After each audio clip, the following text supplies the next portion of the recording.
السلام عليكم ورحمة الله تعالى وبركاته نحمده ونصلي على رسوله الكريم أما بعد فأعوذ بالله من الشيطان الرجيم بسم الله الرحمن الرحيم اهدنا الصراط المستقيم آمنت بالله صدق الله العظيم وصدق رسوله النبي الأمين الكريم ونحن على ذلك لمن الشاهدين والشاكرين والحمد لله رب العالمين।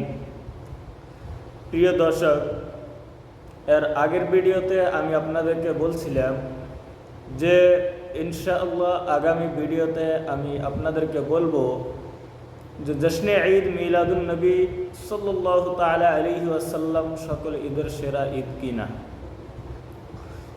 দেখেন, আমাদের সমাজে কিছু ডাব্লিউ কোম্পানি, ওয়াহাবি, দেওবন্দি, ইহুদির দালাল কিছু মৌলবী রয়েছে যারা বলেন যে জশ্নে ঈদ মিলাদুন নবী সাল্লাল্লাহু তাআলা আলাইহি ওয়াসাল্লাম নাকি কোনো ঈদই না। যারা বলেন যে জশ্নে ঈদ মিলাদুন নবী সাল্লাল্লাহু তাআলা আলাইহি ওয়াসাল্লাম সকল ঈদের সেরা ঈদ কি করে, এটা তো কোরআন হাদিসের মাধ্যমে নাইকে। কিছু মানুষ আছে বলেন, কিছু মোল্লা আছে তারা বলেন যে জশ্নে ঈদ মিলাদুন নবী সাল্লাল্লাহু তাআলা আলাইহি ওয়াসাল্লামের কথা কোরআন হাদিসে উল্লেখ করা নাই। এই ব্যাপারে দেখেন, যে সকল ওয়াহাবি, দেওবন্দি, ইহুদির দালাল, কাক মোল্লা সকল যারা বলেন জশ্নে ঈদ মিলাদুন নবী সাল্লাল্লাহু তাআলা আলাইহি ওয়াসাল্লাম কোরআন হাদিসের মাধ্যমে নাই, আমি বলবো তারা মাদ্রাসার মাধ্যমে যাইয়া কখনো লেখাপড়া করেন নাই। তারা শুধুমাত্র মানুষের বাড়ি বাড়ি খাইছেন আর ঘুম পাড়ছেন, লেখাপড়া করেন নাই, মা বাবার টাকা পয়সা নষ্ট করেছেন। যারা বলেন জশ্নে ঈদ মিলাদুন নবী সাল্লাল্লাহু তাআলা আলাইহি ওয়াসাল্লাম কোরআন হাদিসের মাধ্যমে নাই, তারা খালি টোপলা টাপলি নিয়া মসজিদে দৌড় পাড়ছেন এবং কি মানুষের বাড়িতে বাড়িতে খাইছেন, লেখাপড়া করেন নাই। তা আসেন আমরা কোরআন হাদিসের দ্বারা জেনে নেই জশ্নে ঈদ মিলাদুন নবী সাল্লাল্লাহু তাআলা আলাইহি ওয়াসাল্লাম কি সকল ঈদের সেরা ঈদ কি না। আসেন এই ব্যাপারে আমরা সর্বপ্রথম দেখব জাওয়াহিরুল বিহার ফি ফাযাইলিন নবিয়্যিল মুখতার সাল্লাল্লাহু তাআলা আলাইহি ওয়াসাল্লাম। এই কিতাবের ৩য় খণ্ড পৃষ্ঠা নাম্বার ৩৯২ মাধ্যমে রয়েছে। এর মাধ্যমে আমি হাইলাইট করে রেখেছি। দেখেন, এর মাধ্যমে রয়েছে আন্না আফদালাল লায়ালি লাইলাতু মাউলিদিহি সাল্লাল্লাহু তাআলা আলাইহি ওয়াসাল্লাম সুম্মা লাইলাতুল কদরি সুম্মা লাইলাতুল ইসরাই ওয়াল মি'রাজি সুম্মা লাইলাতু আরাফাতা সুম্মা লাইলাতুল জুমআতি সুম্মা লাইলাতুন নিসফি মিন শাবান সুম্মা লাইলাতুল ঈদ।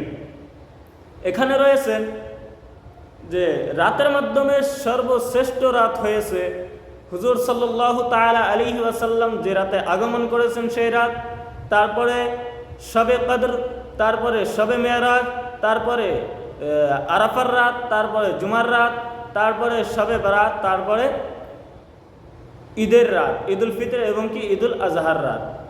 তাহলে আমরা এই কিতাবের দ্বারাই বুঝে গেলাম, এই কিতাবের দ্বারাই প্রমাণ হয়ে গেল যে জশ্নে ঈদ মিলাদুন নবী সাল্লাল্লাহু তাআলা আলাইহি ওয়াসাল্লামের রাত হইল সকল রাতের সেরা রাত। আমরা এই ব্যাপারে অন্য কিতাবে দেখব, কিতাব রদ্দুল মুখতার, যে কিতাবটা নাকি আমরা ফতোয়া শামী নামে চিনা থাকি। রদ্দুল মুখতার ২য় খণ্ড পৃষ্ঠা নাম্বার ৫১১ মাধ্যমে হাইলাইট করা আছে। এখানেও রয়েছেন আন্না আফদালাল লায়ালি লাইলাতু মাউলিদিহি সাল্লাল্লাহু তাআলা আলাইহি ওয়াসাল্লাম ইলা আখিরি। মানে এর আগের যে কিতাবে যেগুলো লেখা আছে সেম ওই এবারটা এখানে লেখা আছে। এর মাধ্যমেও বলা হয়েছে যে জশ্নে ঈদ মিলাদুন নবীর রাত হয়েছে সকল রাতের সেরা রাত। তারপরে হয়েছে শবে কদর, তারপরে হয়েছে শবে মেরাজ, তারপরে আরাফার রাত, তারপরে জুমার রাত, তারপরে হয়েছে রাত, তারপরে ঈদুল ফিতর এবং কি ঈদুল আজহার। ফতোয়া শামীর মাধ্যমে পাওয়া গেল যে সকল ঈদের সেরা ঈদ জশ্নে ঈদ মিলাদুন নবী এবং কি সকল রাতের সেরা রাত ঈদ মিলাদুন নবীর রাত। হুজুর সাল্লাল্লাহু তাআলা আলাইহি ওয়াসাল্লাম যে রাতে আগমন করেছেন ওই রাত। জশ্নে ঈদ মিলাদুন নবী সাল্লাল্লাহু তাআলা আলাইহি ওয়াসাল্লাম কি সকল ঈদের সেরা ঈদ কিনা এই ব্যাপারে আমরা মুস্তাদরাক আলাস সহিহাইন দেখব। মুস্তাদরাক আলাস সহিহাইন এই কিতাবের তৃতীয় খণ্ড পৃষ্ঠা নম্বর 11 মাধ্যমে আমরা দেখব। এখানেও হাইলাইট করা আছে হাদিস নম্বর 4281 মাধ্যমে রয়েছে। হাদিসটি হযরত আনাস রাদিয়াল্লাহু তাআলা আনহু হইতে বর্ণিত রয়েছে। আন আনাস রাদিয়াল্লাহু তাআলা আনহু قال شهدت يوم دخل النبي صلى الله تعالى عليه وسلم المدينة فلم أرى يوما أحسن ولا أضوأ منه। অর্থাৎ হযরত আনাস রাদিয়াল্লাহু তাআলা আনহু হইতে বর্ণিত রয়েছেন, তিনি বলেন যে আমি সাক্ষী দেই ওই দিনটার কথা যে দিন রাসূল করিম সাল্লাল্লাহু তাআলা আলাইহি ওয়াসাল্লাম মদিনা শরীফে আগমন করেছেন, অর্থাৎ ওই দিন রবিউল আউয়ালের 12 তারিখ ছিলেন। ফালাম আরা ইয়াওমান আহসানা ওয়ালা আদওয়া মিনহু। তো আমি হযরতে আনাস রাদিয়াল্লাহু তাআলা আনহু বলতেছেন যে আমি ওই দিনের থেকে শ্রেষ্ঠ এবং কি নুরানি দিন কখনো দেখি নাই।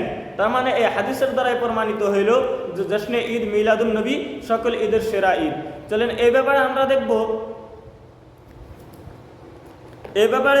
আমরা দেখব জশ্নে ঈদ মিলাদুন নবী সাল্লাল্লাহু তাআলা আলাইহি ওয়াসাল্লাম সকল ঈদের সেরা ঈদ কিনা। চলেন এই ব্যাপারে আমরা দেখে আসি। পবিত্র কালামুল্লাহ শরীফের মাধ্যমে আল্লাহ তাআলা সূরা ইউনূসের 58 নম্বর আয়াতের মাধ্যমে বলেন, কুল বিফাদলিল্লাহি ওয়া বিরহমাতিহি ফাবিযালিকা ফালিয়াফরাহু। আমি আল্লাহর তরফ থেকে কোনো রহমত ও ফজল পায়া তোমরা কি করো, খুশি মানাও। এই আয়াতের তাফসিরে রহমতের দ্বারাই কি মুরাদ?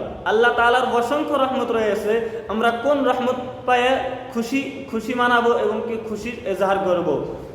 তো চলেন তাফসিরে মাওয়ারদি, তাফসিরে রুহুল মাআনি, জাদুল মাসির ফি ইলমি তাফসির, এই তিনটা তাফসির আপনারা খুলে দেখবেন। আর অন্য কিতাবেও রয়েছে ওয়া বিরহমাতিহি ইয়ানি মুহাম্মাদুন সাল্লাল্লাহু তাআলা আলাইহি ওয়াসাল্লাম। রহমতটা কি? হুজুর সাল্লাল্লাহু তাআলা আলাইহি ওয়াসাল্লাম আগে বলা হয়েছে সুম্মা তালা। ফির হযরত আব্দুল্লাহ ইবনে আব্বাস রাদিয়াল্লাহু তাআলা আনহু বলেন, তেলাওয়াত করলেন ওয়া মা আরসালনাকা ইল্লা রাহমাতাল লিল আলামিন। মানে রহমতের দ্বারা এই আয়াতের মাধ্যমে হুজুর সাল্লাল্লাহু তাআলা আলাইহি ওয়াসাল্লামকে মুরাদ নেওয়া হয়েছে। তো চলেন হুজুর সাল্লাল্লাহু তাআলা আলাইহি ওয়াসাল্লাম যেদিন আগমন করেছে ওই দিনকে পায়া আমরা যদি খুশি আনন্দ করি, এটা কি সর্বশ্রেষ্ঠ দিন, সর্বশ্রেষ্ঠ ঈদ হবে কিনা, এটা কি সর্বশ্রেষ্ঠ খুশি হবে কিনা, এই ব্যাপারে আমরা দেখব। জগৎ বিখ্যাত তাফসিরে কবির, যেটাকে তাফসিরে রাজি হিসাবে আমরা চিনি, ওই কিতাবের তাফসিরের মাধ্যমে এই আয়াতের তাফসিরের মাধ্যমে রয়েছে ইয়াজিবু আইয়াফরাহা বিহা মিন হাইতু আন্নাহা মিনাল্লাহি তাআলা ওয়া বিফাজলিল্লাহি ওয়া বিরহমাতিহি ফালিহাযা সাবাবুন ক্বালা সিদ্দীকুনা মান ফারিহা বিনি'মাতিল্লাহি মিন হাইতু আন্নাহা মিনাল্লাহি কানা ফারহুহু বিল্লাহ ওয়া যালিকা হুয়া গায়াতুল কামালি ওয়া নিহায়াতুস সাআদাতি ফাকাউলুহু সুবহানাহু ওয়া তাআলা কুল বিফাজলিল্লাহি ওয়া বিরহমাতিহি ফাবিযালিকা ফালিয়াফরাহু ইয়ানি ফালিয়াফরাহু বিতিলকান নিআমি মিন হাইতু আন্নাহা বিফাজলিল্লাহি ওয়া বিরহমাতিল্লাহি ফাহাযিহি আসরারুন আলিয়া। তাফসিরে কবির 17তম খণ্ড পৃষ্ঠা নম্বর 124। এই আয়াতের তাফসিরের মাধ্যমে লেখা রয়েছে যে কোনো বান্দা যদি আল্লাহর রহমত পায়া ওইটাকে যদি আল্লাহর নিয়ামত মনে করে খুশি মানায়, খুশির এজাহার করে, তাহলে ওই খুশিটা হব সর্বশ্রেষ্ঠ খুশি। তার মানে এই আয়াতের দ্বারা প্রমাণিত হয়ে গেল যে জশ্নে ঈদ মিলাদুন নবী সকল ঈদের সেরা ঈদ। প্রিয় দর্শক, তাহলে এই সকল কিতাবের দ্বারাই প্রমাণিত হয়ে গেল জশ্নে ঈদ মিলাদুন নবী সাল্লাল্লাহু তাআলা আলাইহি ওয়াসাল্লাম সকল ঈদের সেরা ঈদ। কিছু বলদ মার্কা মৌলবী রয়েছে যারা নাকি জশ্নে ঈদ মিলাদুন নবী সাল্লাল্লাহু তাআলা আলাইহি ওয়াসাল্লামের দলিল খুঁজে পায় না। আমি তাদেরকে বলতে চাই যে আপনারা এগুলো কিতাবগুলো মোতালা করবেন, কিতাবগুলো পড়বেন। এতদিন যা করছেনই, এতদিন মা বাবার টাকা পয়সা নষ্ট করছেন, এখনো সময় আছে। এগুলো কিতাব আপনি কি করেন, লেখাপড়া করেন, কইরা তারপরে ফতোয়া লাগাইবেন। আন্দাজি ফতোয়া লাগাইবেন না। আর আন্দাজি ফতোয়া লাগাইয়া আমাদের সাধারণ সুন্নি মুসলমান ভাইদের বিভ্রান্ত করার চেষ্টা করবেন না এবং কি সুন্নি মুসলমান ভাইদেরকে গুমরা করার চেষ্টা করবেন না। এখানে বলে শেষ করলাম। ইনশাআল্লাহ নেক্সট ভিডিওতে আমি বলবো জশ্নে ঈদ মিলাদুন্নবী সাল্লাল্লাহু তাআলা আলাইহি ওয়াসাল্লাম হুজুর সাল্লাল্লাহু তাআলা আলাইহি ওয়াসাল্লাম পালন করেছেন কিনা, সাহাবায়ে কেরাম পালন করেছেন কিনা, এই ব্যাপারে ইনশাআল্লাহ নেক্সট ভিডিওতে আমি কথা বলবো। আসসালামু আলাইকুম ওয়া রাহমাতুল্লাহি তাআলা ওয়া বারাকাতুহু।